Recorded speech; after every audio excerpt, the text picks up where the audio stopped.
Բարի երեկո, այսօր եռանկյունում խոսելու ենք կուսակցությունների մասին։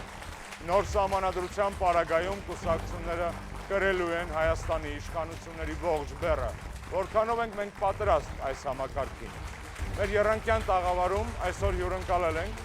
Ազգային ժողովի աշխատակազմի ղեկավար քարտուղար, արդարադատության նախկին նախարար պարոն Ռայդ Թովմասյանին,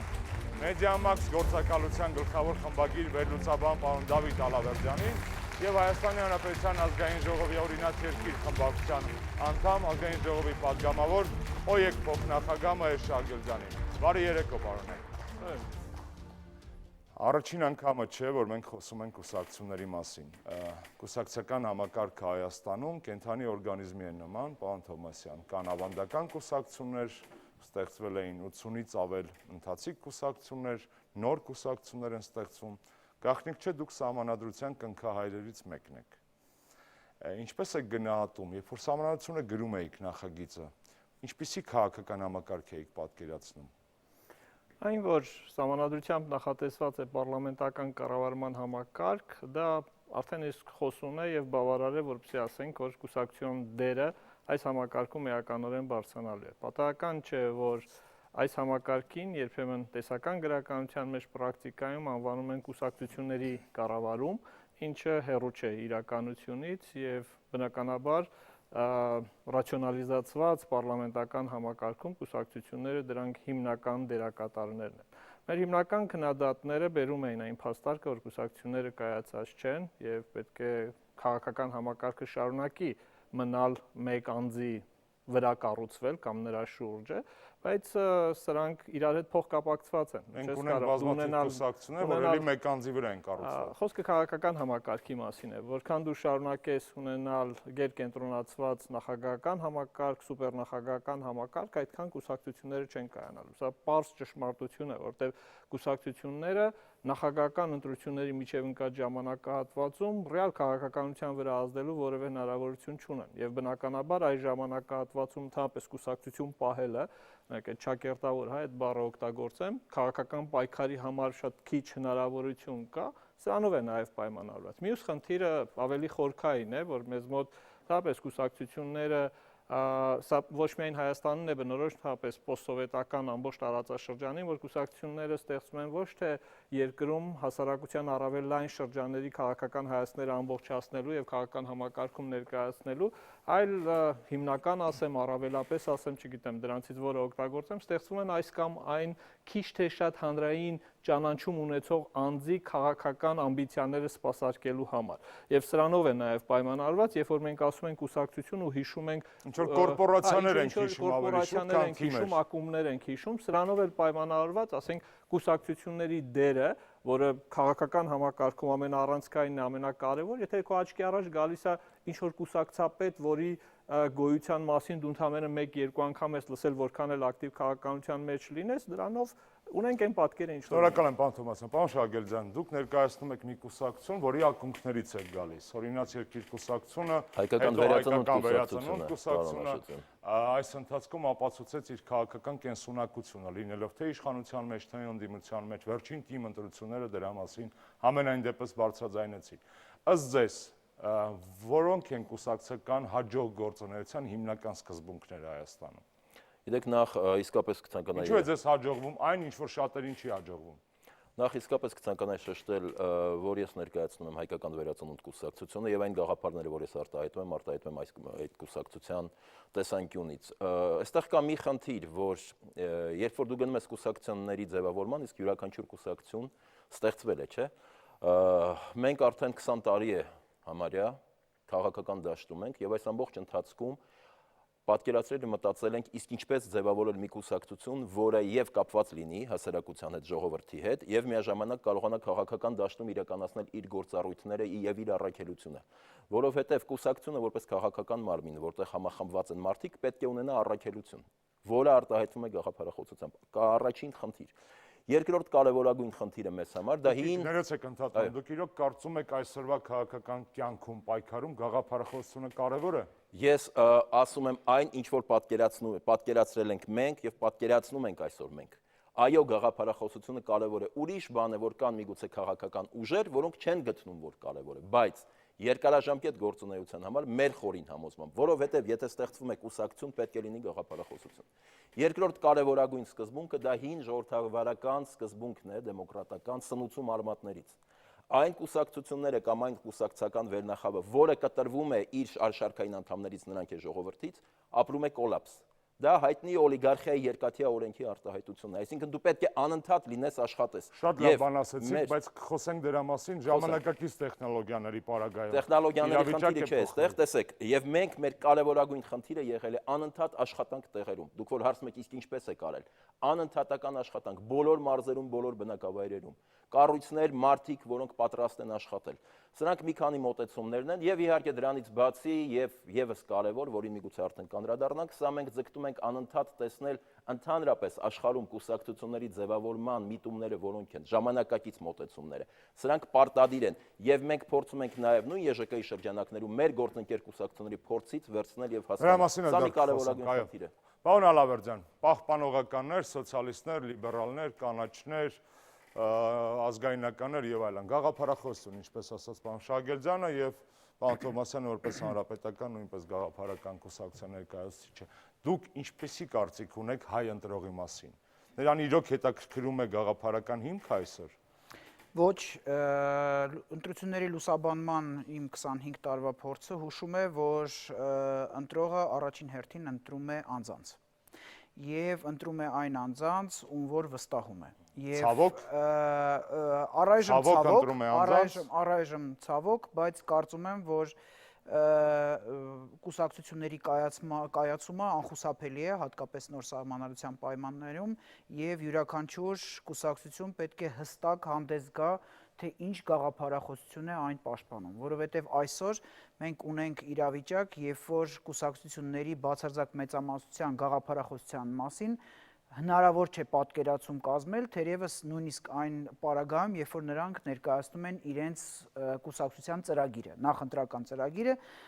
դրանք շատ նման են իրար, այնքան էլ հասկանալի չի հանդես է գալիս արդյոք տվյալ կուսակցությունը լիբերալ դիրքորոշումներից պահպանողական թե գուցե կանաչ է, հնարավոր է նաև գուցե պիրատական կուսակցություն լինի, որը հերքում է ամեն ինչ, բայց ճիշտ է, մեր իրականության մեջ այդպիսին չկա, բայց նույնիսկ եթե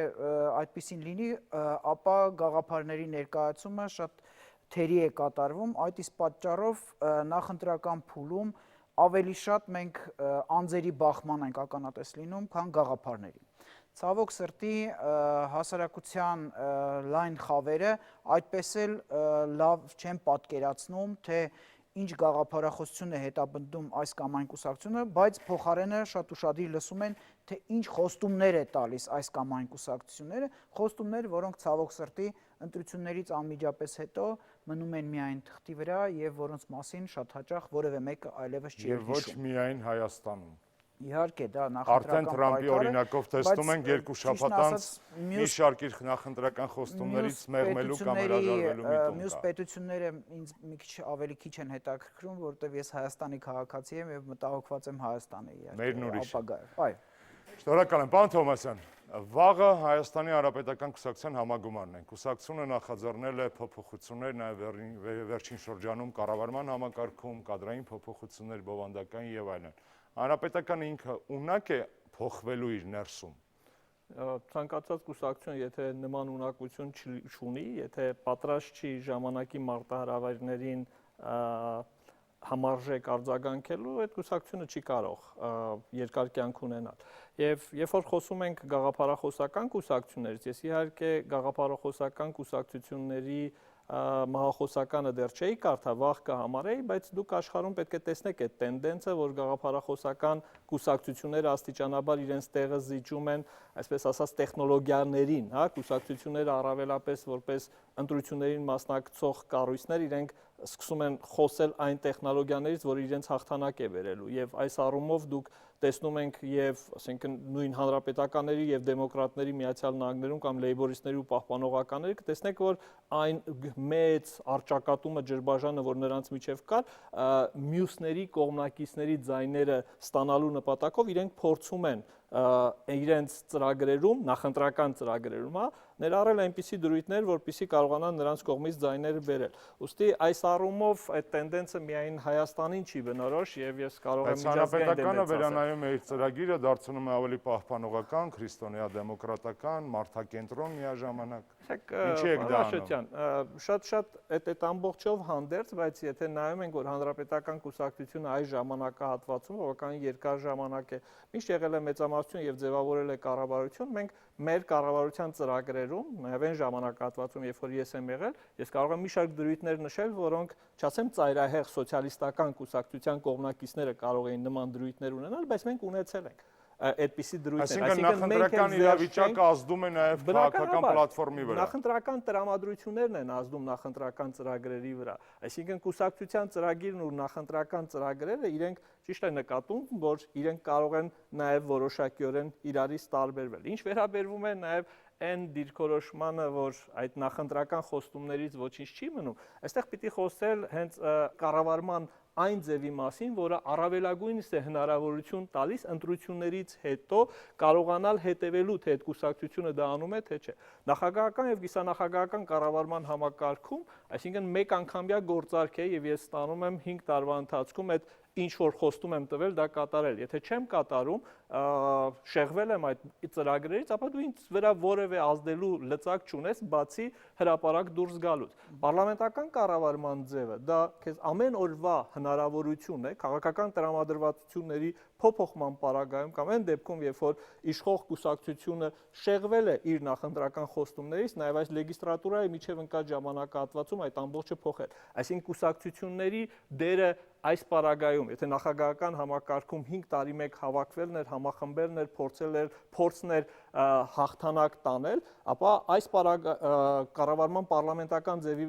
պարագայում նա ամեն օր պետք է այդ կռիվը տանի։ Շնորհակալ եմ, պարոն Շագելյան, սահմանադրական բարեփոխումներին ձեր կուսակցությունը աջակիցներից չէր։ Այո, մենք դեմ էինք սահմանադրական բարեփոխումների այն Ինչու անձակենտրոնության պատճառով, թե կարծում եք, որ ինստիտուտները կայացած չեն։ Խնդիրը մի քանիսն էր, նախ եւ առաջ մենք կարծում ենք, որ ելնելով ազգային անվտանգության եւ պաշտպանության խնդիրներից այսօր Հայաստանի Հանրապետության համար շատ ավելի ճիշտ եւ գերադասելի էր կիսանախագահական կառավարման այն ձևը, որ առկա էր։ Կարելի էր ավելի ապակենտրոնացնել, բնականաբար անհրաժեշտ էր հզորացնել եւ կուսակցությունները եւ խորհրդարանը, սակայն ելնելով մի շարք այլ խնդիրներից, որ երևի հիմա ժամանակը արդեն չի ների, որ ես ամբողջությամբ ներկայացնեմ եւ ինչ որ կետերից մենք դեմ ենք հանդես եկել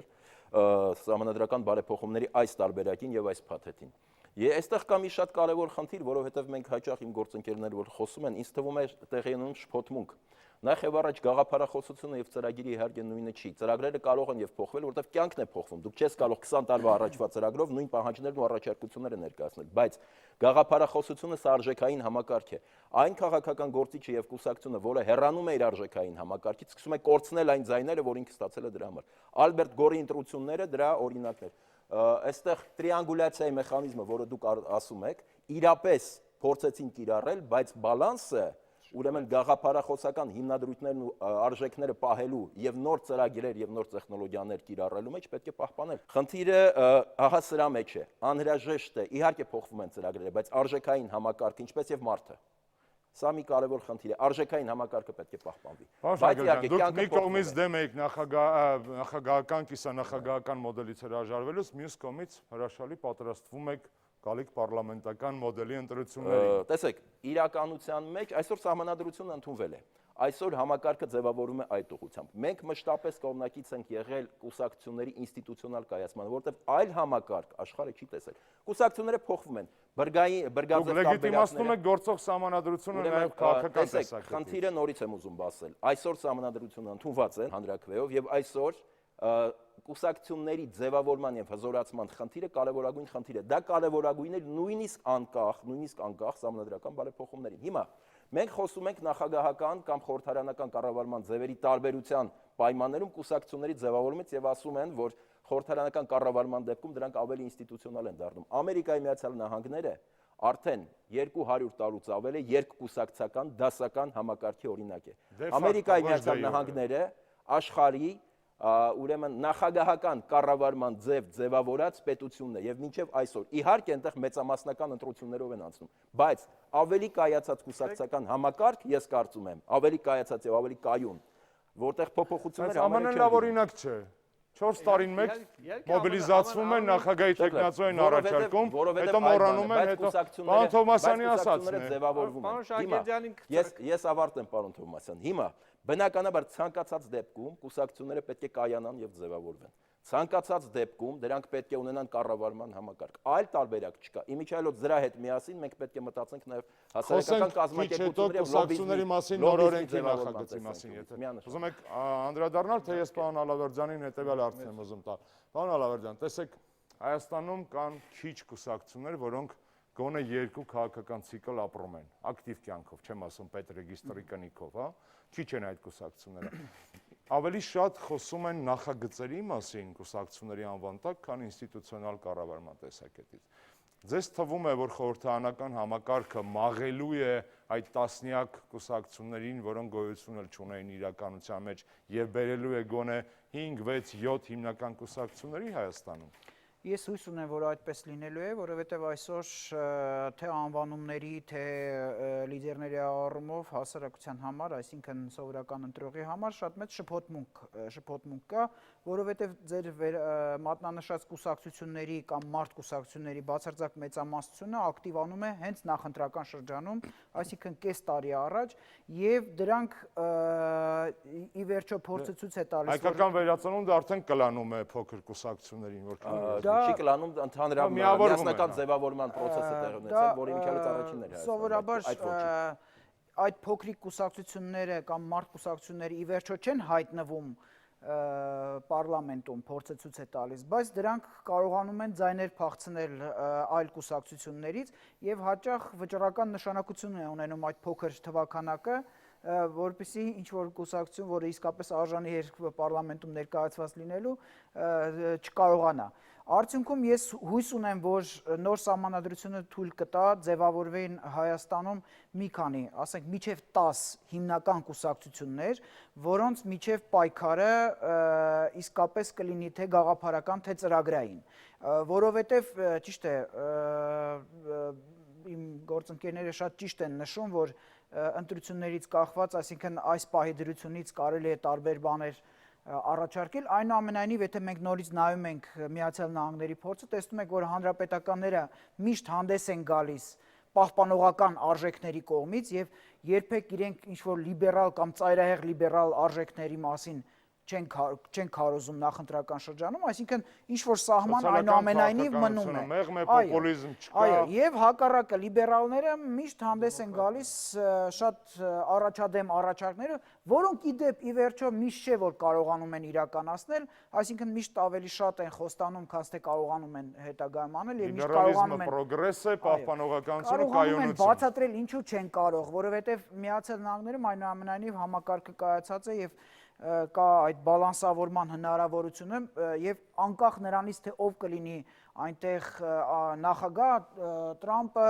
մյուսը միշտ կարողանում են կոնգրեսը, սենատը բալանսավորեն եւ երբեք ծայրահեղ քայլերի, իհարկե, դեռ շատ կծիծաղենք Տրամպի արկածների վրա, դեռ շատ կծիծաղենք, ինչպես ծաղրում ենք նախընտրական շրջանում, բայց ինչ որ ծիծաղալու բաներ էլ կասվեն անպայման, բայց այնուամենայնիվ իմացեք, որ քայլերը շատ բալանսավորված են լինելու եւ այտենց շատ ուժեղ վայրի վերումներ սպասելու պետք չի։ Դա հենց քաղաքական հիմքը, որպես կանոն պահպանվում է։ Այնտեղ ես ավելի շատ շահեր տեսա, պարոն Ալավերդյանի անալիտիկայի մեջ, պարոն Շահգերձյան։ Ոչ, համակարգի ֆինանսա-քաղաքական շահերը անհողդողդ են։ Ոչ, եթե խոսվում է լիբերալիզմի, կոնսերվատիզմ, պահպանողականության, ազատականության, նոր պահպանողականության, նոր ազատականության մասին, իսկ հիմա բավականաչափ դուր է գալիս, որ դուք հավատում եք գաղափարական չէ, արժեքային համակարգը պետք է պահպանվի, սա կարևորագույն խնդիր է։ Պարոն Թովմասյան, մինչև ձեր լրացումները նաև հարց տամ, եթե կարելի է։ Քննադատներն ասում էին եւ այսօր էլ ասում են, որ հանրապետականի ձայնը մի քիչ տակ տեղից է գալիս, կայացած կուսակցությունը, կայացած ենթակառուցվածքով, ռեսուրսներով եւ այլն եւ համարժեք պայմաններ չեն մնացած քաղաքական ուժերի համար նույնպես մրցակից լինելու եւ մրցունակ լինելու նոր իրողությունների մեջ։ Ինչպես է գնահատում պետական քաղաքականությունը կուսակցությունների կայացման հարցում։ Արդյոք դա էլ չպետք է վերանայվի։ Ցանկացած իշխող կուսակցություն ընտրությունների նախաշեմին ինքը ունի առավելություն։ Դա կոչվում է իշխանության էֆեկտ, երբ որ ընտրողը ինչ որ մի աստիճանում ընկալում է, որ հենց իրենք են իշխանությունը, որտեվ փոքր ավելի շատ են տեսել, ավելի շատ է ծանոթ այդ ամբողջը։ Եվ այս առումով հանրապետականը այս առումով ԱՄՆ ամբողջ քաղաքական ռեսուրսը պետական վարչական աշխատեց Տրամպի դեմ։ Հիմա ինչ վերաբերում է թե հանրապետական կուսակցությունը ինչ է անում այս առումով, եթե դասական առումով հետևենք, որ կուսակցությունը պիտի անի այն, ինչ որ իր կուսակցության, պետություն կուսակցությունը առանձնացնենք, իր շահերից է բխում, ապա այն ինչ որ այս տարիներին վերջի 2 տարվա ընթացքում արել է հանրապետական կուսակցությունը, հա, կապված սահմանադրության, ընտրական օրենսգրքի փոփոխության հետ, ապա պիտի գնահատել, եթե որպես անկախ փորձագետ ես փորձեմ գնահատել իր դեմ արված քայլերը, որովհետև նախագահական համակարգը, մեծամասնական ընտրական համակարգը բոլորին է հայտնի, որ սա ձեռնտու է ուժեղ կուսակցություններին եւ փոքր կուսակցությունները այստեղ անելիք չունեն։ Պարզ վերլուծությունը վերջի ընտրությունների, եթե հանրապետական կուսակցությունը պարլամենտական ընտրությունների ժամանակ համամասնական ընտրակարգով ստացել է 40% ձայն, ապա մեծամասնական ընտրակարգով ստացել է 80% ձայն։ Այսինքն բավարար էր ընտրական համակարգը փոխել եւ վերարտադրության մյուս հարցերը լուծված են։ Ինչ վերաբերում է այն խնդրին, թե որ համակարգն է ավելի արդյունավետ ապահովում կուսակցությունների դերը, ապա այստեղ միանշանակ է, որ դա պարլամենտական է։ Այն որ նախագահական կառավարման համակարգում եւս կարող են կուսակցությունները կայանալ, ոչ ոք դա չի շղթել, բայց ամբողջ պետությունը ինչ պետք է անի, որ կուսակցությունները կայանան ավելի ուժեղ դառնան։ Հիմա կանդրադառնամ, պետությունը պետք է կառավարման համակարգը դարձնի այնպեսին, որտեղ ասեմ ինչ պիտի անի, որտեղ հաղթողը չի ստանում ամեն ինչ, որտեղ եթե հաղթողը ստանում է ամեն ինչ, իսկ պարտվող կուսակցությունները ոչինչ, ապա այդ պարտվող կուսակցությունները ոչինչ էլ չունեն անելու եւ իրենք աստիճանաբար քաղաքական թատերաբեմից դուրս են գալի։ Եթե ընդհանրապես անդրադառնանք, թե որպես իշխող կուսակցություն ինչ է հնարավոր անել, միգուցե պետք է վերանայել կամ ավելացնել կուսակցություններին տրվող ֆինանսավորումը, այսինքն այն միջոցները, որոնք այսօր կան, այսինքն նվազագույնը, որ առաջի 5, առաջի 10, ինչի մասին մենք խոսում ենք, այդ կուսակցությունները այնքան գումար ստանան, որ կարողանան մարզերում գոնե մեկական գրասենյակներ ունենալ, որպեսզի այդ անմիջական այդ շփումները իրենց հետ պահպանվի։ Հակառակ դեպքում, եթե մենք ասում ենք կուսակցություն, փորձենք միասին Երևանում շրջենք կամ գնանք մարզերում շրջենք, ես ձեզ վստահեցնում եմ, որ դրանց 80%-ի ոչ թե գրասենյակները չեք տեսնի, դրանց անունների մասին ոչ ոք չի լսել։ Այսինքն այս կուսակցությունները, այս ընտրական համակարգի պարագայում որ մի 5-6 կուսակցություն է, իրենք այսպես թե այնպես պետք է խոշորանան, որտեվ իրենք այլևս չեն կարողանալու բացատրել, թե ինչու իրենք չկան ընդհանրապես։ Գործող համակարգի պարագայում ոչ միայն իրենք չկան, այլ նաև խոշորներն էլ չկան։ Ճիշտ է, պարլամենտում ներկայացված են, բայց պարլամենտում ներկայացված լինելն էլ բավարար չի իրական քաղաքականության վրա լուրջ ազդեցություն ունենալու համար։ Եվ իրենք արդարացնում են, որ այո, չկան, եւ փորձում են փողոցում կամ հանդիպումներում, քննարկումներում, հեռուստատեսությամբ այս ամբողջը փնովել։ Բայց այս համակարգում, երբ որ դու արդեն ունես 100%-անոց համամասնական ընտրական համակարգ, եթե դու 1-2 կամ չես մասնակցում ընդհանրապես ընտրություններին կամ մասնակցում ես քո մասին ոչ ոք չի հիշում, ապա դու պետք է բարի լինես շատ դանդաղ, աննկատ, զիջել քո տեղը, կամ իրականում պետք է տեղի ունենան այն process-ները, կոնսոլիդացիոն process-ները գաղափարական հենքի վրա, որտեղ կուսակցությունների լիդերները պետք է մի փոքր ստապվեն, այսինքն հասկանան, որ այսինքն այդ փոքր ռեսուրսներով իրենք որևէ ազդեցություն չեն կարող ունենալ։ Շնորհակալ եմ, պարոն Թոմասյան։ Պարոն Շագելյան, Հայաստանում քաղաքական պայքարը երբեմն, եթե չասենք հաճախ, թեժանում է ոչ թե իշխանություն եւ ընդդիմություն ջրբաժանով, այլ ընդդիմության ներսում եղած բախումների պատճառով։ Ընդդիմության ներսում քաղաքական բախումները երբեմն շատ ավելի սուր են, քան անգամ իշխանության հետ։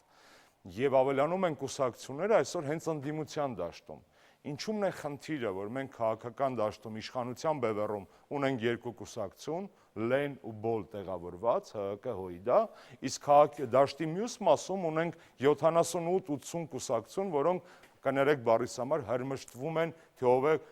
քաղաքական ընդդիմությունը Հայաստանում։ Պարոն Աշոտյան, ես ներողություն, բայց դա հենց այդպես էլ պետք է լինի, իշխանությունում պետք է լինեն 1, 2, 3 ոչ ավել, մնացած բոլոր կուսակցությունները օբյեկտիվորեն իրենք ընդդիմություն են, եւ չեն կա, եթե կուսակցությունը ավելանում է, հենց ընդդիմադիր դաշտում։ Բաժանված ընդդիմության ավելի հեշտ է տիրել, պարոն Թոմասյան։ Դա ուրիշ հարցադրում է։ Ես դրան էի տանում հարցը։ Մենք փորձենք մի քանի խնդիրների վրա ուշադրություն դարձնել։ Տեսեք, Պաով ասաց, որ բոլոր այն կուսակցությունները, որոնք խորհրդարանում չեն, ես չեմ ուզում կիրառել փոքր կամ մեծ կուսակցություններ, որովհետև ուզում եմ հարգանքով վերաբերվել բոլոր նրանց, ովքեր որ իրենց կուսակցական գործունեությամբ են զբաղված քաղաքական դաշտում, լինեն դրա մեծականակ կամ փոքրականակ։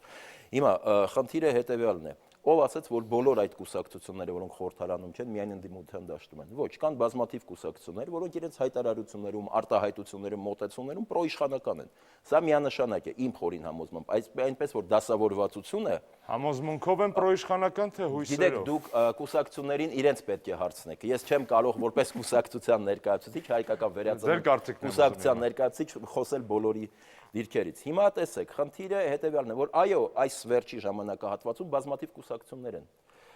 ձևավորվել, կայացել, յուրաքանչյուրը իր քաղաքական դաշտում իր տեղն է ուզում գտնել։ Մենք բազմիցս հայկական վերածնունդ կուսակցությունը, որը ինքը իրապես կոնսոլիդացիայի արդյունք է եւ որը ես ձեզ ասեմ նաեւ մեր գաղափարախոսական հիմնադրույթները եւ քաղաքական պլատֆորմը ստեղծվել է այն կուսակցությունների, որոնք հիմնադիր են, նրանց մոտեցումների եւ եվրոպական ժողովրդական կուսակցության քաղաքական պլատֆորմի համադրության միջոցով, որի շատ տեսակետներ վաղուց արդեն համապատասխանում են մեզ, այդ թվում նաև քրիստոնյա դեմոկրատական եւ ժողովրդական կուսակցությունների ինտերնացիոնալի, որի անդամ ենք մենք 2004-ից։ Ես նկատում եմ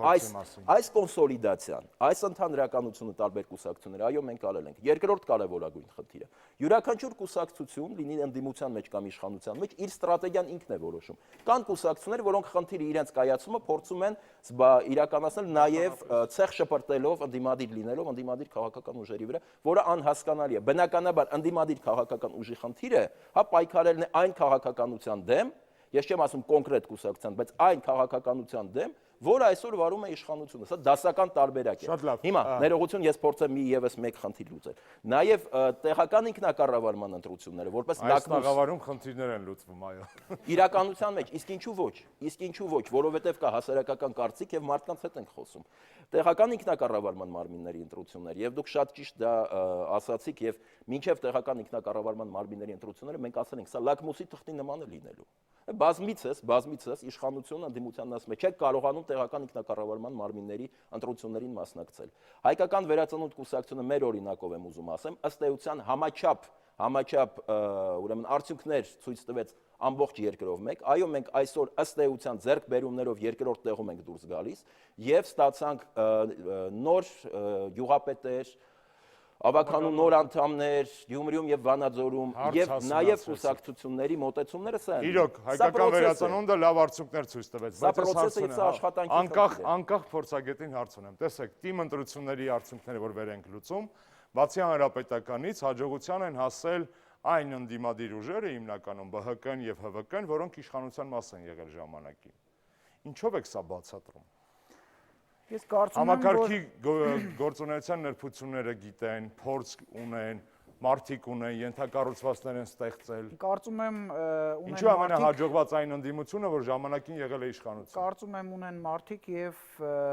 ծանոթ են տեղի պայմանների աշխատանքին եւ ճիշտ կերպով են կառուցել իրենց ռազմավարությունը նախընտրական շրջանում, որի շնորհիվ կարողացել են գրավել ընտրողների ձայները։ Սա շատ կարևոր է, որ ընտրողի հետ խոսում ես իր լեզվով եւ կարողանում ես ընդհանուր հետաքրքրություններ, ընդհանուր շահեր գտնել եւ կարծում եմ դա պատահականություն չի, այն ինչ որ տեղի ունեցավ եւ իսկապես մյուս բոլոր քաղաքական ուժերի համար բավականին լավ ցուցիչ է, թե ինչ է սպասում մի քանի ամիս հետո խորհրդարանական ընտրությունների ժամանակ։ Ես ակնկալում եմ, որ այն քաղաքական ուժերը, որոնք մասնակցեցին թիմ ընտրություններին եւ պարտվեցին կամ չունեցան մեծ հաջողություն, դա իրենց համար բավականին լավ դաս կլինի եւ պետք չի անհաջողությունները բացատրել հակառակորդների տարբեր ինչ-որ միստիֆիկացիաներով կամ խորամանկությամբ, այլ պետք է պարզապես ուսումնասիրել սեփական սխալները, վերլուծել եւ հետագա ամբողջ պայքարը կառուցել արդեն սխալների վերլուծության վրա։ Ես կարծում եմ, որ այն ուժերը, որոնք մեծ ամբիցիաներ ունեին այդ շրջանում, այսօր գուցե հասկացել են իրենց սխալները եւ հետագայում այդ սխալները չեն կրկնելու։ Շնորհակալ եմ, պարոն Թոմասյան։ Երկու դիտարկում, հա։ Հարց տամ ու երկու դիտարկում, բայց խնդրում եմ հակիրճ լինենք։ Խոսվեց միջազգային փորձի մասին, եվրոպական ժողովրդական կուսակցության, որտեղ անդամ են 3 հայկական կուսակցություն լիբերալներն են այնտեղ, իրենց ընտանիքում կոնսերվատորները եւ այլն։ Հայաստանում ներկուսակցական ժողովրդավարության զարգացման տենդենս դուք տեսնում եք, նաեւ միջազգային փորձը հաշվի առնելով։ Ցավոք սրտի չեմ տեսնում։ Եթե ես խոսեմ իմ կուսակցության մասին, ապա ամեն շաբաթյա գործադիր մարմնի նիստերի մասին եւ տեղեկություն ինչ է քննարկվել, հանրությունը կարողանում է, դա հանրության սեփականություն է դառնում, պլյուս խորհրդին է։ Հա, մյուս կուսակցությունների մասին, ցավով, որևէ մյուսների մասին ես չեմ կարող ասել, թե որ մարմինը ինչ քննարկեց, բնական է իշխող կուսակցության նիստերի հանդեպ պետք է լինի բարձր բոլորի մոտ է լինի։ Եթե անդրադառնամ այն դիտարկմանը, որ ընդհանրապես պետությունը ինչ պիտի անի, որպեսզի կուսակցությունները կայանան, դրա առաջի քայլեր կամ քայլերից մեկն էլ պայմանավորված էր տեղական ընտրությունները քաղաքականացնելով։ Մենք բազմիցս ենք նշել, որ մենք տեղական ընտրությունները մեզ մոտ ամենաապաքաղաքականացված ընտրություններն էին։ Եթե շատ ավելի անկեղծ լինեինք, ապա փոքրիկ գյուղերում, նույնիսկ մեծ գյուղերում հաղթում է նա ոչ թե ով որ կուսակցությունից է, ով ավելի մեծ գերդաստան ունի, բարեկամներ, խնամի, քավոր սանիկներ ունի։ Սա այս ամբողջը կա։ Եվ այստեղ սա առաջին փորձն էր եւ պիտի նշեմ, որ հաջողված փորձն էր Գյումրին եւ Վանաձորը։ Քննադատներն ասում են, որ ոչինչ չի փոխվել, որովհետեւ կլանները պարզապես կիսել են քաղաքական դաշտի մեջ։ Եթե ոչինչ չի փոխվել, ապա այս նույն ցուցանիշները, այդ քննադատները թող վերցնեն եւ պրոյեկտեն նախկին համակարգով ընտրական համակարգի վրա եւ կտեսնեին, որ այն բոլոր մյուս քաղաքական ուժերը, որոնք այսօր Ավագանիներում եւ Գյումրու եւ Վանաձորի տեղ ունեն, իրենք ներողություն հայտնվելու են փողոցում, իրենք իշխանության համակարգում որևէ տեղ եւ հետագա process-ների վրա ազդելու որևէ շանս չէին ունենալու։ Եվ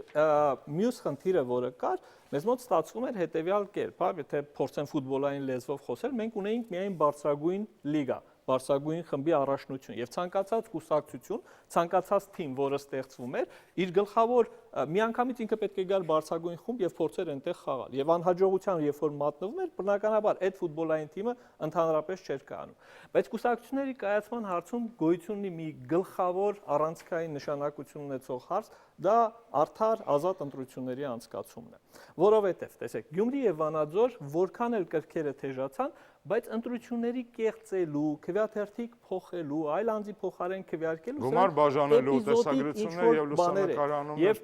անգամ պարտվող կուսակցությունները շատ ընդունեցին իրենց պարտությունը, որը ժողովրդավարության նշան է, եւ ընդունելով իրենց պարտությունը փորձեցին, ինչպես նշվեց, փորձում են հաջորդ քայլեր անել։ Իսկ երբ որ ընտրությունների կեղծվում է եւ դա մի մակարդակում է, ինքը միշտ ունի արդարացում, որ գիտեք ինչ, եթե չկեղծվեր ինքն էր լինելու եւ ինքը դրանով սկսում է ապահովել, արդարացնել իր գոյությունը քաղաքական համակարգում։ Տեղի չի ունենում քաղաքական կոնսոլիդացիա, պայքարը քաղաքական այդպիսի թեժ չի լինում։ Եվ եթե նախագահական ընտրությունների ժամանակ մենք տեսել ենք, ասինքն թեժ քաղաքական պայքար, դա այդքան էլ չպետք է կուսակցական պայքար չի եղել։ Եվ մի դիտարկում կարող եմ սեփականաշնորհել ձեր միտքը եւ փոխանցել պարոն Շագելձյանին։ Տեսեք, պարոն Թովմասյան լավ բան հուշեց շատ։ Նախագահական համակարգի ժամանակ անդիմության տեխնացուն առաջատարը երկրորդը, այսպես ասած,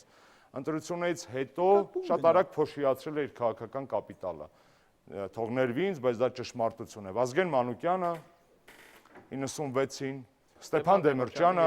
հետո 2003-ին, Լևոն Տեր-Պետրոսյանը, Ռաֆի Հովհաննիսյանը ոչ մի քաղաքական կապիտալիզացիա այդ հսկայական ձայների էներգետիկայի տեղի չունեցավ։ Արդյոք խնդրեմը հենց խորհրդարանական կառավարման բացակայությունը չէր։ Ես համաձայն չեմ այդ գաղափարի հետ, բայց մինչ այդ մի ռեմարկ ուղղակի, քանի որ այստեղ նաև նշումների հետ կապված եք։ Տեսեք, ես համաձայն եմ, որ կուսակցական համակարգով ընտրությունները տեղական ինքնակառավարման մարմիններում, սա իհարկե դրական է եւ սա բերում է նաև քաղաքական ավելի հետաքրքիր մրցակցության, իրական քաղաքական մրցակցության, եւ դա Երևանում էր, այս ներկայումս Գյումրիում եւ Վանաձորում, եւ ես կարծում եմ դա կարող է տարածվել նաև այլ բնակավայրերում, բնականաբար կուսակցական, այո, թող լինեն կուսակցական ընտրություններ, լինեն ծրագրեր, բայց ես բացարձակ համաձայն չեմ նրան, որ կեղծիքներ կամ խախտումներ չեն եղել, որովհետեւ ընտրակաշառքը գոնե աշխատել, ուղղակի դա շատ դժվար է բռնել։ Մենք բազմիցս բազմաթիվ ահազանգեր ենք ստացել։ Այնպես որ այս տեսանկյունից եւ մենք խնդիրներ ունեինք ID քարտերի հետ կապված։ 21-րդ դարում ցանկացած հեռախոսով կարելի է ցանկացած փաստ։ Ուրեմն, պարոն Աշոտյան, ես համոզված եմ եւ կարծում եմ դուք էլ շատ լավ պատկերացնում եք իմ ասածների ճշմարտացիությունը, բայց հիմա անցնենք մյուս տեսանկյունից, քաղաքական կապիտալիզացիայի հետ կապված։ Նախագահական ընտրությունները ընդհանրապես որպես կանոն, դրանք էմոցիոնալ շատ բարձր, շատ ավելի բարձր, հա, քաղաքական ակտիվության էմոցիոնալ ես նկատի ունեմ ընդունելու, չընդունելու, պոզիտիվ կամ նեգատիվ մոտեցումներով շատ բարձր էմոցիոնալ էներգիա կրող ընտրություններ։ 13-ի նախագահականին Ռաֆի Հովհաննիսյանը տանում է շուրջ 40% ձայն, 2 ամիս անց Բարև Երևանը հազիվ մտնում է Երևանի ավականին։ Տեսեք, ես նորից եմ ուզում ասեմ, մենք պետք է տարբերակենք տարբեր ընտրությունները, տեղական ինքնակառավարման մարմինների ընտրությունները, խորհրդարանական ընտրությունները եւ նախագահական ընտրությունները, դրանք իրենց քաղաքական բնույթով, ակտիվությամբ, ընկալմամբ տարբեր են։ Նախագահական ընտրությունները դրանք ամենակաղաքականացված, ամենասուր ընկալվող ընտրություններն են ամբողջ աշխարհում։ Պատահական չէ, որ որոշ երկրներ ելնելով այս կամ այն մոտեցումներից հենց նախագահական կառավարման ձևն են ընտրել եւ շարունակում են գնալ։ Ինչու՞, որովհետեւ սա հստակ քաղաքականացված ընտրություններ են։ Հասարակությունը անմիջականորեն ավելի շատ է քաղաքականացվում։ Սա է խնդիրը։ Բայց տեսեք, նույն ԱՄՆ-ում կա ընտրիչների ինստիտուտ, որը որ այսօր եղած դեպքում ամորտի որ այսօր վիճարկվում է եւ ուզում են փոխել։ Ոչ ոք փոխելու նախաձեռնություն դեռ չի արել։ Արդեն արել են, պարոն Աշոտյան։ 200 տարի փոխում են։ 200 տարի փոխում են։ Չէ, դա սկսեցին փոխել Բուշից հետո եւ արդեն սկսում են փոխել։ Այսինքն համակարգը փորձում են փոխել։ Պարոն Ալավերդյան, մենք ակամայից շոշափում ենք նաեւ ֆինանսները, երբ որ խոսում ենք կուսակցությունների մասին, պետական աջակցության, ներքին ռեսուրսների եւ այլն։ Տեսեք, Հայաստանում միշտ ասում են, որ դեր քաղաքականությունը փող է, իշխանության համար փող է պետք եւ այլն։ Տեսնում ենք, որ դա միայն Հայաստանում չէ։ ԱՄՆ-ն միլիարդատեր նախագահ ունի, Բալտյան երկրներում օլիգարխիկ ծագումով նախագահներ ու վարչապետեր ունի, Բալկանյան երկրներում նույնպես, մեր հարևան Վրաստանում նույնպես իշխանափոխությունը իրականացվեց նաև ամենահարուստ մարդու մասնակցությամբ Ուկրաինա, Չեխիա եւ այլն, այո։ Իրականության մեջ փողը եւ քաղաքականությունը ինչպիսի հարաբերակցություն պետք է ունենան, որ չլինի հարուստների իշխանություն, բայց միաժամանակ իշխանությունը կարողանա հարստացնել իր ժողովրդին։ Միացյալ Նահանգներում վերջին հաշվարկները ցույց տվեցին, որ Քլինթոնը կրկնակի ավելի շատ էր գումար ծախսել իր նախընտրական շրջանում, քան Թրամփը, եւ փորձը ցույց տվեց, որ գումարը կարեւոր է, բայց այն վճռական նշանակություն չունի, որովհետեւ այնուամենայնիվ քաղաքական համակարգները այնպես են դասավորված, այնպես են կազմակերպված, որ այդ գումարը չլինի որոշիչը հաղթանակի համար։ Ինչ վերաբերում է մյուս երկրներին, այո, շատ երկրներում մարդիկ գիտակցաբար ընտրում են այնպիսի մարդկանց, ովքեր իրենց ասպարեզում, այդ թվում նաև բիզնեսում արդեն կայացած են եւ ցույց են տվել իրենց որպես արդյունավետ մենեջեր եւ ենթադրում են, որ եթե մարդը կարողացել է բավականին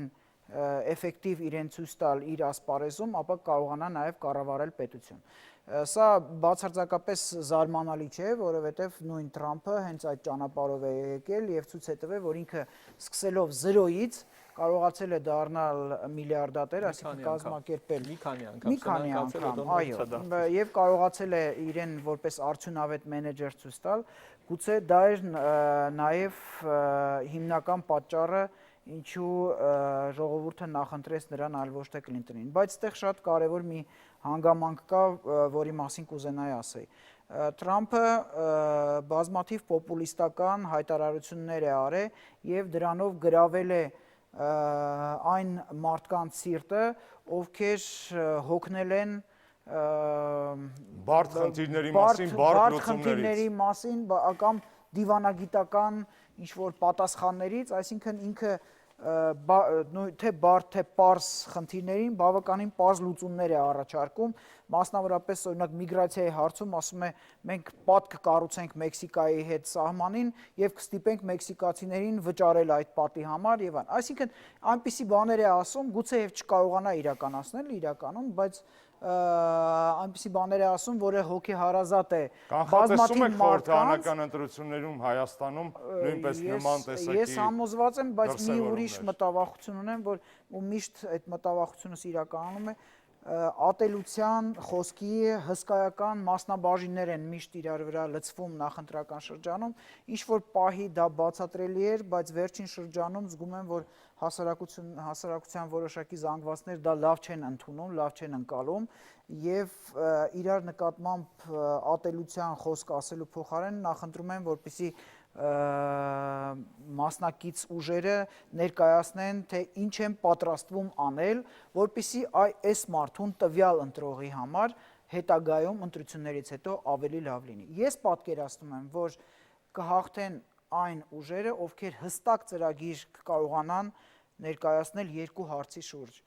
անվտանգություն եւ մարդկանց սոցիալական վիճակը, որովհետեւ դա այն կարևորագույն հարցերն են, որոնք այսօր անհանգստացնում են հասարակության շատ մեծ զանգված են։ Պարոն Թոմասյան, Հանրապետական կուսակցության պարագայում երկակի վիճակ է։ Մի կողմից իշխանական կուսակցություն է, պատասխանատու է ընտրությունների որակի համար, մյուս կողմից այդ մրցավազքի մասնակիցը եւ բնականաբար շահագրգիռ է նաեւ արդյունքների մեջ։ Եթե հարաբերեք գործընթացի որակ եւ արդյունք կարեւորությունը հանրապետականի համար, ինչպիսի համամասնություն կտաք։ Գործընթացի որակի համար կուսակցությունը չի, հանրապետական կուսակցությունը չի պատասխանատու, այլ պատասխանատու է այս առումով կենտրոնական ընտրական հանձնաժողովը եւ հանձնաժողովների ողջ համակարգը, որպես իշխանություն եմ ասում։ Որպես իշխանություն բնականաբար ունի իր մասնաբաժինը եւ կրկնում եմ, եթե փորձեմ անգամ, ներողություն եմ խնդրում նման համեմատության համար, այն խախտումները, որոնք անգամ ոչ խոր ուսումնասիրմամբ արկային Միացյալ Նահանգների նախագահների ընտրությունների ժամանակ, երբ որ քվեարկող մեքենաները չէին աշխատում, երբ որ դու քվեարկում էիր մեկի օգտին, մեկ ուրիշին էր, երբ որ ընտրական տեղամաս էին գնում առանց փաստաթղթի, ուրիշի փաստաթղթով, ապա համեմատենք Վանաձորի եւ Գյումրու ընտրությունների հետ, կարող ենք հավասարության նշան դնել կամ փոքրիկ, այսպես մեծ ու փոքրիկ։ Այս նոր ընտրական օրենսգրքի որակի օրենսգիրք ես արևելյան գործընկերության երկրներում չգիտեմ։ Դա անհրաժեշտ, բայց ոչ բավարար պայման է։ Եթե մի փոքր անդրադառնամ ընտրությունների process-ներին, ապա ժամանակակից աշխարհը եւ ընտրական process-ներում մեծ նշանակություն ունեն ընտրական տեխնոլոգիաները։ Ինչ ասել, ոնց ասել, որ պահին ասել, ում բերանով ասել։ Եվ ընտրություններին հաղթելու համար դրանց միջև ոչ մեկ տարբերակում չի դնում։ Ընտրություններից առաջ մարդիկ խոսում են ամեն ինչ եւ վերջին ընտրությունները, ամբողջ աշխարհում որ նայում ենք, տեսնում ենք, որ այդ ընտրական տեխնոլոգիաները էական ազդեցություն են ունենում։ Ուստի միայն գաղափարախոսությունը, միայն կազմակերպվածությունը դրանք դեռևս բավարար չեն։ Այսինքն յուրաքանչյուր կուսակցություն նաեւ պետք է ունենա այդ ներուժը ճիշտ կարգախոսից սկսած, ճիշտ դեմքերից սկսած, ճիշտ ասելիքը որոշելու։ Այս առումով, ինչ վերաբերում է մենք պարլամենտական ընտրություններին ականատես լինելու ենք, այն վիճակին, ինչի մասին դուք խոսում եք, Պերիկլես ունի մի դիտարկում, ասում է, ուսումնասիրելով հին հունական ընտրությունները, որ աշխարհում հաղթում են ոչ թե արժանները, այլ հաղթում են հարուստները, եւ դրա հիմնավորումը հենց այն էր, որ իրենք առավել ունակ են, հաջողված են եւ այլն, բայց պարլամենտական կառավարման համակարգում դրա ազդեցությունն ու նշանակությունը չի կարելի զրոյացնել, բայց էականորեն փոքր է, քան թե նախագահական կառավարման համակարգում։ Շնորհակալություն, պարոն Թոմասյան։ Պարոն Շագելյան, տեսեք, խոսեցինք տեխնոլոգիաների մասին։ Տեխնոլոգիա ասելիս ընտրությունների պարագայում մի քիչ վտանգ կա ստի, կեղծիքի, մանիպուլյացիայի։ Արդյոք քաղաքական ուժերը շատ են տուրք տալու մարդկանց հաջողանալու, դուր գալու, ականջահաճո եւ թեթև ու հեշտ բաներ ասելու, թե կմնան իրենց քաղաքական հենարանների, իրենց քաղաքական անցյալի տեր, պատրաստ կլինեն իրականում պատասխան տալ, այլ ոչ թե գցել ուրիշի վրա։ Ինչպիսի կանխատեսում ունեք դուք։ Շատ տեխնոլոգիական ընտրություններ, որոնք շոու են լինելու, թե բովանդակություն, որտեղ քաղաքացին շահելու է։ Շատ հետաքրքիր հարց եք տալիս, պարոն Աշոտյան, դա եւ ելնում է այն փորձից, որ դուք ունեք եւ դիտարկում եք տարիների ընթացքում, ես կարծում եմ, սա շատ հետաքրքիր խնդիր է։ Իմ խորին համոզմամբ կուսակցությունները հիմնականում այն կուսակցությունները, որոնք իսկապես հայտ կներկայացնեն կառավարման խնդիրը, երկրի բարելավման համար, այս կուսակցությունները պետք է փորձեն եւ իրենց գաղափարներն ու մոտեցումները հստակեցնեն եւ կիրառեն քաղաքական տեխնոլոգիաներ, բայց մի բանը պարզ է, որ քաղաքական դաշտում զուտ տեխնոլոգիական մոտեցումը կամ զուտ տեխնոկրատական կառավարումը երբեք չի կարող հիմնովին լինել։ Անհրաժեշտ է քաղաքական կառավարում, անհրաժեշտ է քաղաքական մոտեցումներ եւ իմ կարծիքով տեխնոլոգիաները լինելու են երկրորդը։ Սա անցյալ եւ աջակից է լինելու։ Տեխնոլոգիաները փոխվում են, ասենք փորձը ցույց է տալիս, որ այսօր սոցիալական ցանցերով կապի միջոցով ընտրությունների գնալը շատ ավելի տարածված է, քան թե մի որոշ ժամանակ առաջ։ Հաղորդումը նույնքան նայում են ցանցերում, որքան մոտեցումը այսօր տրանսֆորմացվում է, փոփոխվում է եւ այլն։ Բայց գաղափարական մոտեցումները, որովհետեւ կուսակցությանը մարդիկ ճանաչում են հիմնական գաղափարներով։ Ինչ են ուզում այս մարդիկ։ Ինչ են ուզում այս կուսակցության ներկայացուցիչները, ինչ են խոսել եւ ինչպես են խոսել։ Եվ ովքեր են այս մարդիկ։ Երկրորդ խնդիրը, ովքեր են այս մարդիկ, ովքեր են այս անձինք, որոնք մարմնավորում են։ Երբ որ այստեղ դու որևիցե կուսակցություն, եթե լիովին դուրս եկավ այս խնդրից եւ շեշտադրումը արեց միայն տեխնոլոգիաների վրա, իմ կարծիքով լրջագույն խնդրեմ է ունենալու։ Լրջագույն խնդրեմ, որովհետեւ քաղաքական անձի եւ կուսակցության իդենտիֆիկացիան, այսինքն նույնացումը իր գաղափարախոսության, իր անցյալի, իր դեմքերի եւ իր առաջադրած ապագայի հետ, սա միանշանակ կարևոր է։ Մեր գործընկերներից մեկը պատասխան են տալու։ Միանշանակ, որովհետև երկարաժամկետ քաղաքական ուժը հասկանում է, որ ներողություն ապրիլի 2-ից հետո կա ապրիլի 3, ապրիլի 4 եւ կա, ասենք 2018, 2019, սա կարևորագույն խնդիր է։ Շնորհակալ եմ, պարոն Ալավերդյան, պարոն Շագելյան ասաց, որ տեխնոկրատական եւ տեխնոլոգիական մոտեցումները քաղաքականության մեջ երկարաժամկետ չեն։ Վերջին օրերի ամենամեծ ինտրիգներից մեկը Հայաստանում քաղաքական իմաստով նոր կառավարության, իմաստնավորի նոր վարչապետի կուսակցական դառնալու եւ ոչ միայն իր, այլ նաեւ մի շարք առաջատար նախարարների կուսակցական դառնալու փաստն էր։ Ինչպես կմեկնաբանեք այս երևույթը քաղաքական կյանքի եւ հեռանկարի տեսակետից։ Ես կարծում եմ, որ այդ ինտրիգայի մի մասը բավարարեց մի քանի օր առաջ հանդիպում էինք պաշտպանության նախարար Վիգեն Սարգսյանի հետ եւ հենց այդ հանդիպման ընթացքում նա ասաց, որ ինքը դառնալու է հանրապետական կուսակցության անդամ, մենք արդեն գիտենք, որ այդ փաստը արդեն իրականություն է եւ հաջորդ մասը իհարկե ինտրիգն է, թե վարչապետը կանդամակցի թե ոչ։ Ես կարծում եմ հասարակության համար սա շատ կարևոր ցուցիչ է։ Ինչ վերաբերում է իհարկե տեխնոլոգիական, տեխնոկրատական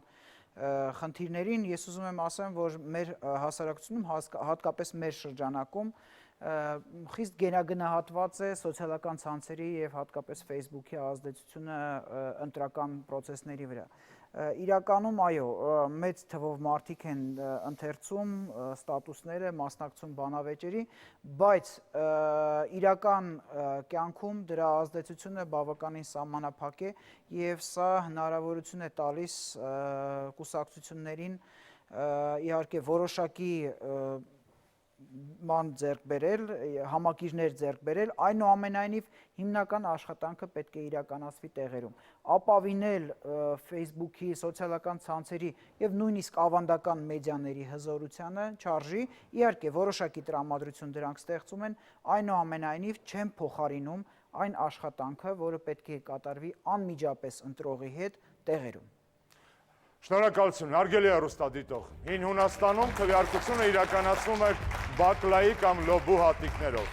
Քվեարկությունից հետո այդ քվեաթերթիկները միասին եփում էին եւ ճաշկերույթ կազմակերպում։ Կարծում ենք, որ քաղաքական մշակույթը Հայաստանում պահանջում է վերաիմաստավորում այն հանգամանքի, որ մենք բոլորս միևնույն կաթսայի, միևնույն նավակի մեջ ենք։ Մասնակցեք իշխանության ձևավորմանը եւ տեր եղեք ձեր իրավունքներին։ Կհանդիպենք ուրբաթ։